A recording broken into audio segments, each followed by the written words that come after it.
Role है क्या? जी। आज सिरसा जिले की हमारी युवा की कार्यकारिणी की बैठक थी। लगातार पिछले 15 दिन से चौधरी करण सिंह जी हरियाणा के विभिन्न जिलों में जाकर के युवाओं से मिलने का काम कर रहे हैं, उनकी समस्याएं सुनने का भी काम कर रहे हैं और सरकार के कुकर्मों को और उनकी दुष्नीतियों के बारे में भी लोगों को जानकारी देने का काम कर रहे हैं। साथ साथ चलते चलते युवाओं के अंदर भी एक बहुत उत्साह देखने को मिल रही है और जितनी उत्साह देखने को मिल रही है उतनी एक उम्मीद आज भी युवा के चेहरे पे दिखती है कि आज भी उनको उम्मीद है चौधरी करण सिंह जी से, युवा इनेलो से, कि हरियाणा प्रदेश के अंदर युवाओं के अपलिफ्टमेंट के लिए आगे वो मेहनत करने का काम करेंगे।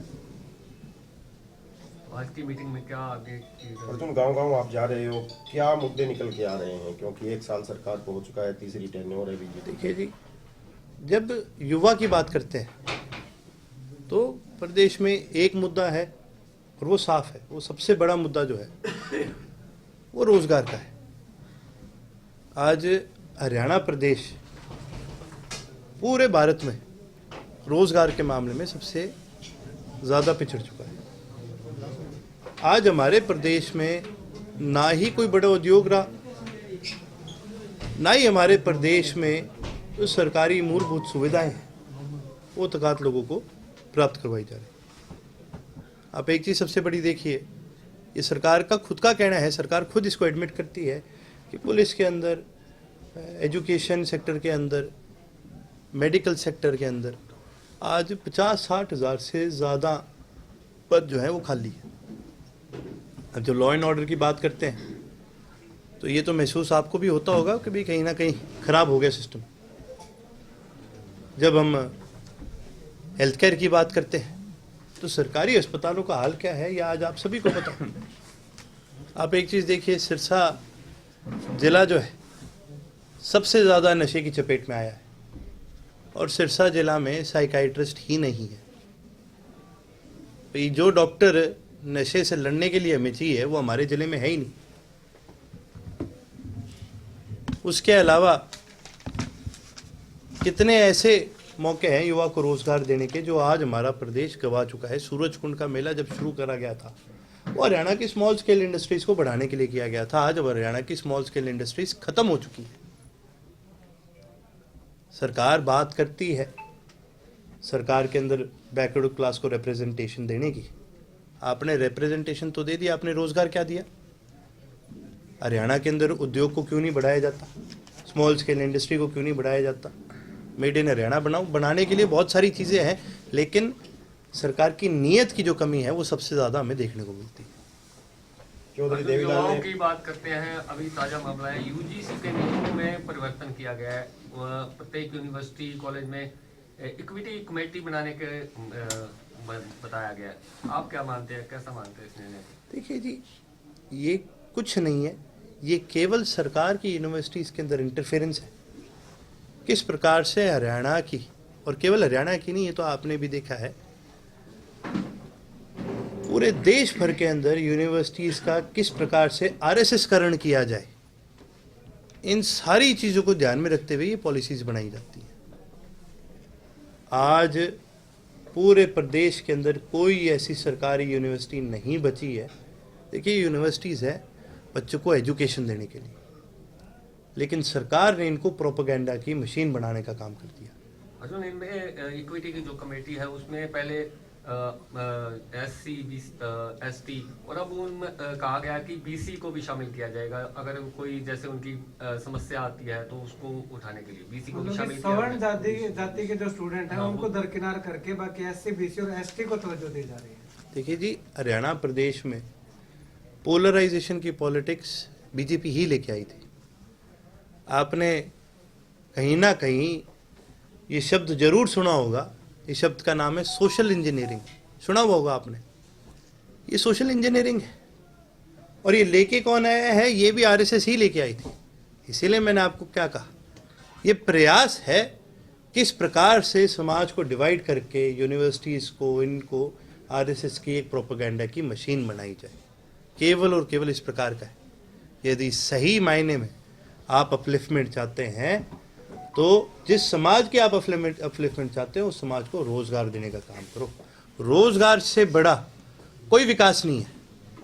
जिसके घर में रोजगार होगा उसका चूल्हा भी जलेगा, उसके घर में खुशहाली भी आएगी, उसको ताकत भी मिलती है कि कल को कोई समस्या आ जाए तो मैं उससे लड़ सकूं, उससे जूझ सकूं। लेकिन अगर रोजगार ही नहीं दोगे तो ये बाकी सारी हवाई बातें हैं।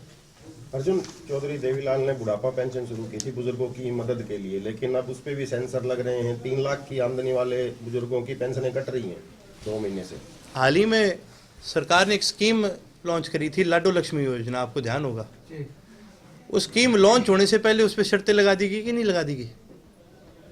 तो ये जो सरकार है ये केवल और केवल ये सोचती है किस प्रकार से हम पैसे की कटौती करें। अब आप एक चीज देखिए, तो सरकार एक तरफ तो कहती है कि कर्जा है और दूसरी तरफ मनरेगा जो अब जी राम जी बन गया है इसमें 60% की कटौती लगा दी सरकार ने। इसके अलावा आपके बुजुर्गों की पेंशन में कटौती लगा दी। इसके अलावा HPSC के थ्रू जो पहले रोजगार मिला करता था, सरकारी जो नौकरियां होती थी उनमें कटौती करके HKRN को दे दिया, उसमें भी सैलरी की कटौती लगी कि नहीं लगी।